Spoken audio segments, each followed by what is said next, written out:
Muito boa tarde. Bom, falando do nosso primeiro destaque, a gripe aviária já tem aí mais de uma semana que é o nosso assunto, né? Ficou monotemático o boletim falando sobre gripe aviária. Isso porque a gripe aviária tem afetado economicamente, comercialmente a situação brasileira.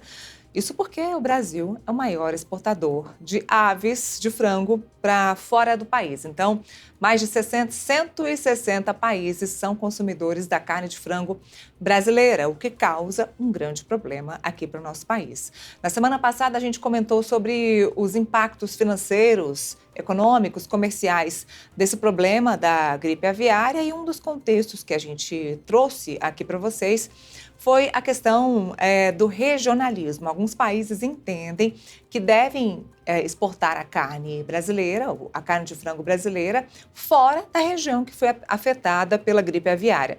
Outros países não, entendem que a carne de frango do Brasil inteiro não deve ser mais consumido por aquela nação. Continuando a falar desse assunto, a gente trata das questões e das consequências da gripe aviária aqui no Brasil. O governo continua atualizando o número de países que não está exportando no momento, que suspendeu a exportação da carne brasileira. Mas eu não estou sozinha. Hoje o Eli Vieira está aqui comigo para a gente tratar desse assunto e muito mais. Oi, Eli, muito boa tarde, seja bem-vindo ao Boletim.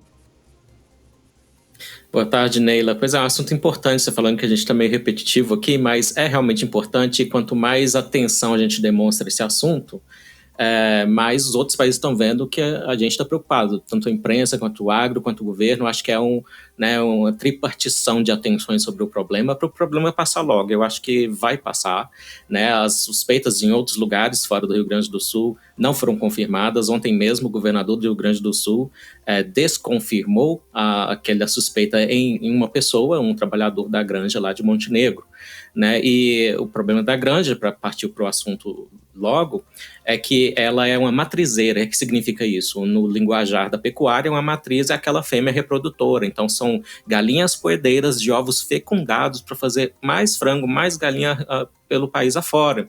Então, a atenção do governo, assim, é tão legal quando a gente vê no país algo que está funcionando, porque, na minha opinião, está funcionando aí a reação do governo a esse surto. Então, 450 toneladas de ovos que partiam dessa matrizeira foram apreendidas e destruídas. Então, está tendo até, alguém pode ver até um excesso de cuidado, mas eu acho que é justificado, Neila. É mais do que justificado. Na semana passada, além dos impactos comerciais, também falamos sobre o impacto na saúde, porque a destruição tanto dos ovos quanto da carne, da carcaça desses frangos. Isso por conta da contaminação. Ele falou sobre a contaminação e a suspeita de contaminação de uma pessoa. A contaminação para seres humanos é baixa, de fato é baixa, e costuma acontecer com as pessoas que estão lidando com esses frangos, com essas aves próximas, pessoas que são os tratadores mesmo dessas aves nas granjas. Hoje, o governo federal, o Ministério da Agricultura e Pecuária, o MAPA, ele soltou novos nomes de países, atualizou os países que não estão importando a carne, né? Países que eram consumidores e que suspenderam aí por esse prazo. O governo deu um prazo de 28 dias para eliminar o foco da gripe aviária no Brasil, garantir que as exportações possam ser retomadas. Mas o marco do início desses 28 dias começaria hoje, se eu não me engano, mas vai começar na quinta-feira, porque a limpeza, a desinfecção dessa granja específica lá em Montenegro ainda não havia sido finalizada. Então, aí, mais um cuidado do governo, do Ministério da Agricultura, para que essa gripe aviária, para que esse foco desse vírus não seja disseminado e que possamos voltar em 28 dias a exportar a carne brasileira. Então, como você disse, mais uma cautela do governo brasileiro, certo? Sim, e Neila, os 60 dias da China já são também um excesso de cuidado da China. É uma pena, e essa é a principal tarefa para o Itamaraty agora, é uma pena que a China não é signatária de um acordo novo em que o Brasil, que tem dimensões continentais, fica então repartido em regiões para, quando for necessário uma medida como essa, ficar focada naquela região afetada. Então, os países que são signatários deixam de importar a nossa carne de frango só lá do Rio Grande do Sul, por exemplo. mas a China, como não aderiu ainda, então ela precisa banir no país inteiro a importação. Então, por 60 dias. E os 28 dias são bem seguros. E se aparecer mais um foco, e começa a contar de novo. Então, vamos torcer para não acontecer isso.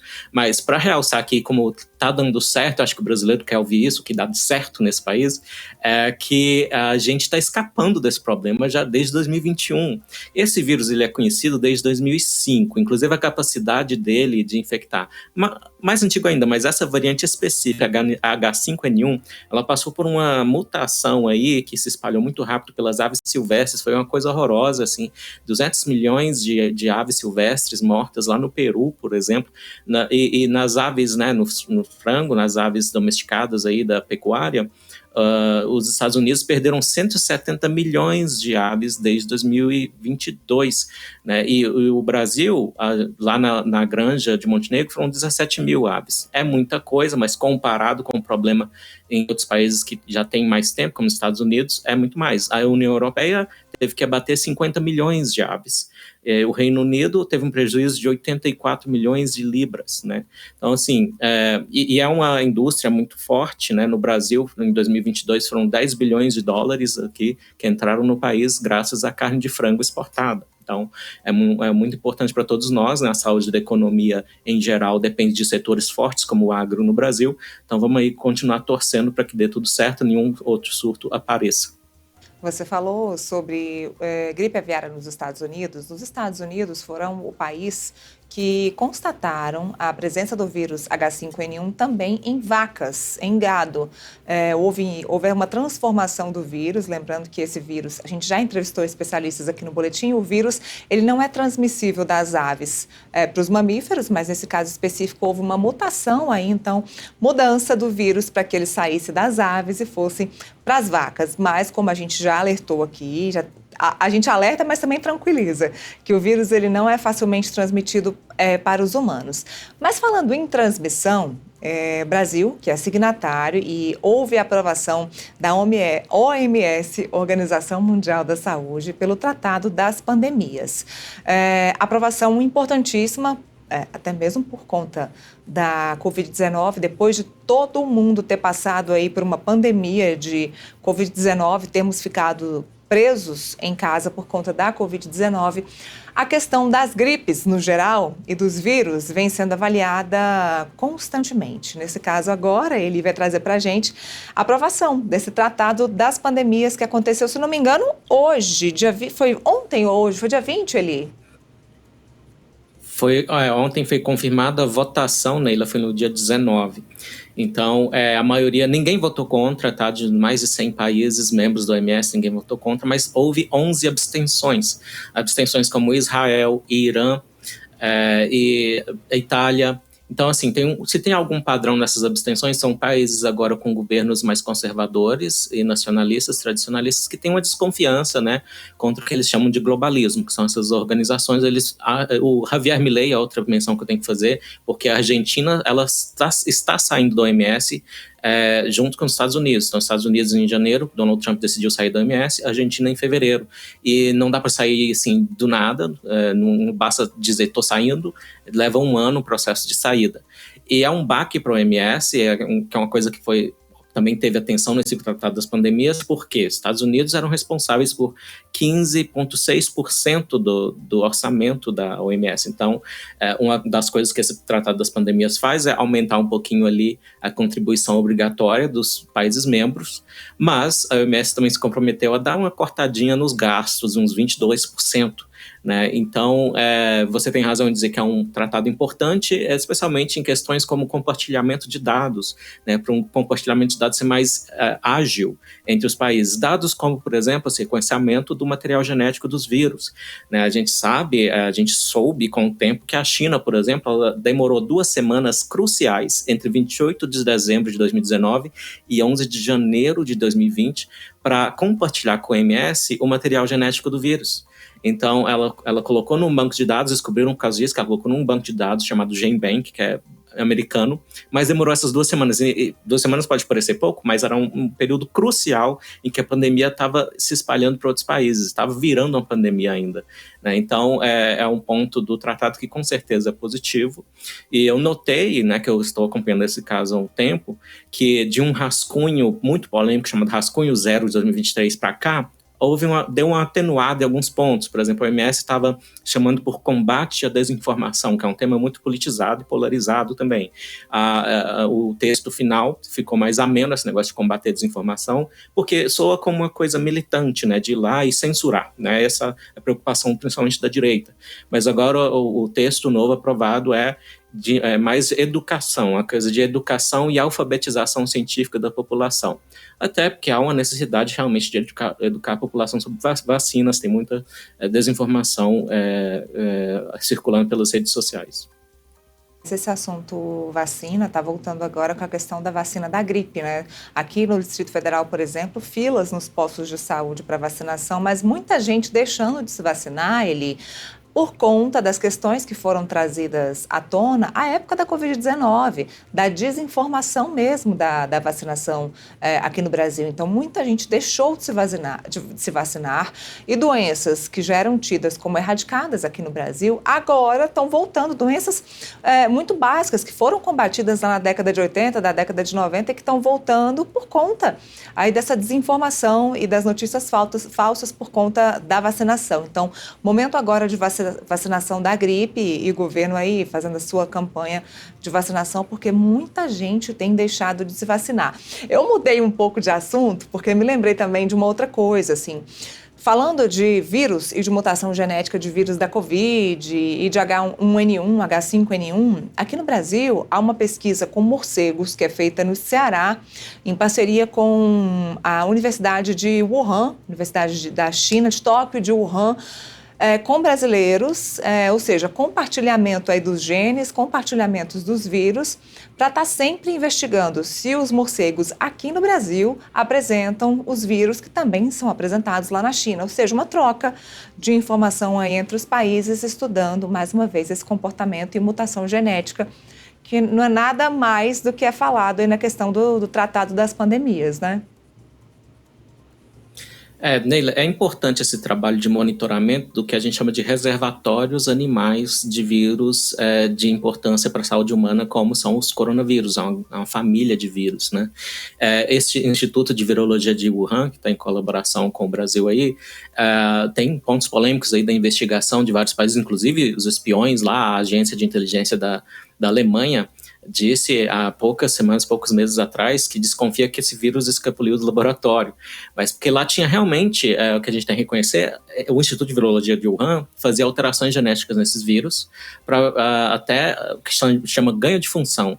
Dando, por exemplo, uma estrutura chamada sítio de clivagem da furina, que aumenta a capacidade desse vírus de infectar pulmões de camundongos modificados para apresentar o receptor humano ao vírus.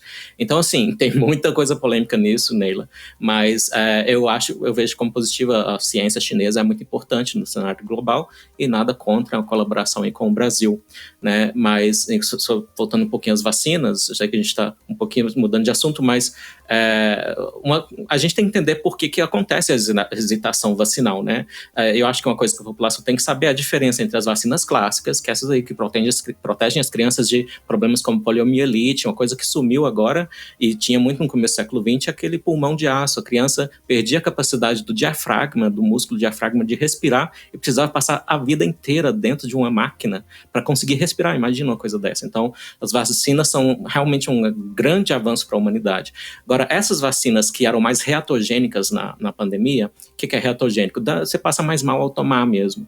Eram com outra tecnologia que é a de mRNA, que está em análise ainda.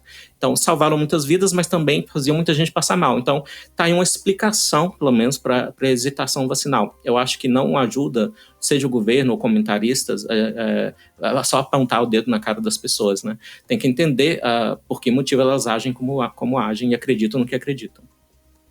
Bom, eu estava até procurando aqui os nomes dos países que acabaram deixando de importar a carne brasileira, porque alguns desses países, de fato, adotaram a questão do regionalismo, outros não. Outros não.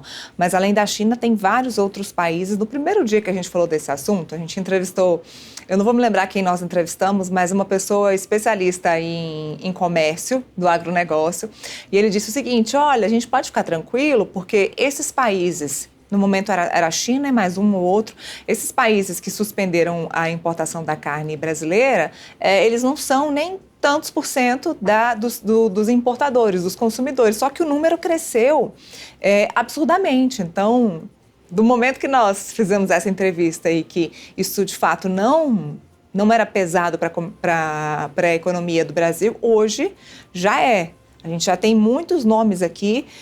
O Brasil, sendo o maior exportador de carne de frango, vai afetar a economia. Agora, vamos ver como é que isso vai acontecer. Se aqui dentro o mercado vai ficar superaquecido, se o preço vai melhorar para o consumidor ou se vai acabar piorando para aumentar o preço para esse produtor lá da granja, especificamente, né? Tem ideia, Eli, de como é que vai ser esse caminho comercial daqui para frente?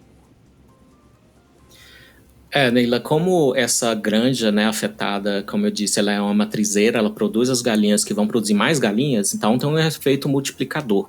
E quanto à China ser um dos principais aí que pausou por 60 dias, eu acho que a expectativa aí de contração nos ganhos deve ser de uns 10% no mínimo, viu? Pelo menos que de cabeça, mas é por aí. Então, é um momento de cautela, de apertar o cinto. E como você citou aí, gado leiteiro pode ser afetado. Vamos torcer para não essa variante que chega ao gado leiteiro não chegar aqui. As vacas não morrem, geralmente, mas elas passam mal, elas tossem, elas babam, elas se sentem mal. E isso afeta a produção do leite, né? A vaca leiteira precisa estar bem saudável para produzir bastante leite. Então, o efeito sobre a inflação do preço do ovo eu já dou como certo. Nos Estados Unidos já bateu recorde, tá? 50 centavos de dólar cada ovo, tá? Então, tá assim, uma calamidade para quem gosta do omelete. Então, no Brasil, talvez não chegue a esse ponto extremo, mas é bom tomar cuidado aí. Quem precisa comprar muito ovo, é hora de apertar o cinto. Nutricionistas, por favor, cuidado ao prescrever aí as dietas com excesso de proteína de ovo. Vamos tentar substituição. Aliás, hoje a gente já conversa com a nutricionista aqui do Portal Metrópolis. Esse nem é o assunto, mas eu vou fazer questão de fazer essa pergunta para ela, viu, Eli? Eu te chamo daqui a pouquinho. Eu vou aqui pro telão para a gente dar as notícias do dia e já volto para a gente conversar mais.